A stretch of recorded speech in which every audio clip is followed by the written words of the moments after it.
Welcome to the Wheelhouse Job Manager Guide.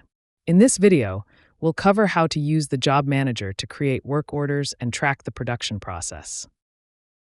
The Wheelhouse production lifecycle connects sales orders to manufacturing through a structured process.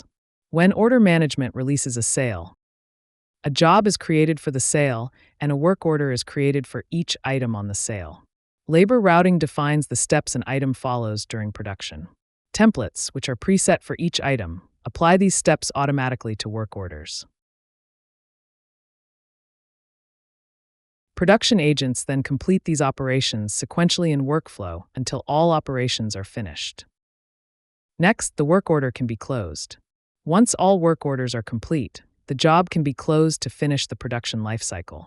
From there, the sale returns to order management for invoicing and finalization.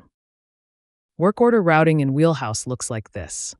Operations are completed in order, moving through different work centers until all steps are finished and the work order is closed. To begin working with Job Manager, log in using an account with Production Scheduling Manager access and select the Job Manager in the left menu. In the Job Manager, we can see jobs on the left and their respective work orders on the right. The toolbar allows for searching and custom filtering by work order type, date due, and more. The Add Job button has an alert icon, showing that new jobs can be created. Let's create a new job now. Here we have 2 work orders within the new job. Setting a priority is optional and overrides sorting by due dates when displayed in workflow.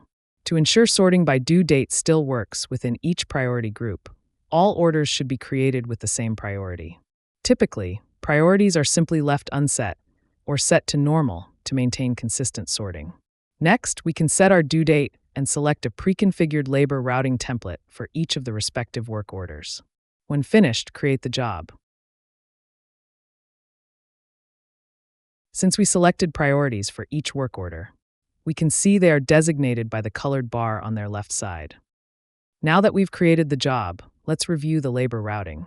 Selecting the ellipses drop-down and clicking View Routing pulls up routings related to the job.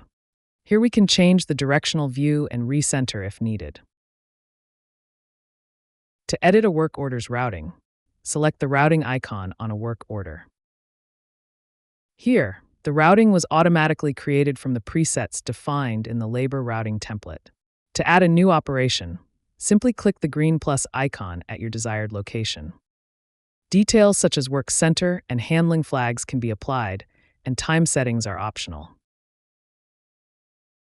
Clicking and dragging creates a new dependency between operations, and to delete, simply click on the dependency. Alternatively, new operations can be created using the toolbar button. Now that labor routing has been reviewed and edited, the next step is to monitor progress on work orders. When production employees complete operations in workflow, work order progress updates in real time. Once all operations are completed, the work order can be closed. Depending on your system settings, work orders and jobs may automatically close when complete. To close manually, select the ellipses drop-down on the work order and choose to close. If a work order is closed while operations are still incomplete, the system will notify the user, but still allow the action if needed.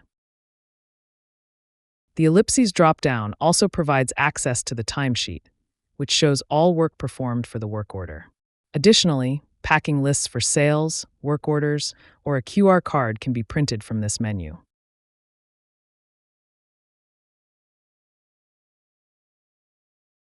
Once all work orders are finished, the job can be closed using the ellipses drop-down on the job. After the job is closed, the sale can continue through the order management process. This concludes our guide to the Wheelhouse Job Manager. To learn more, visit us at wheelhousemfg.com. Thanks for watching.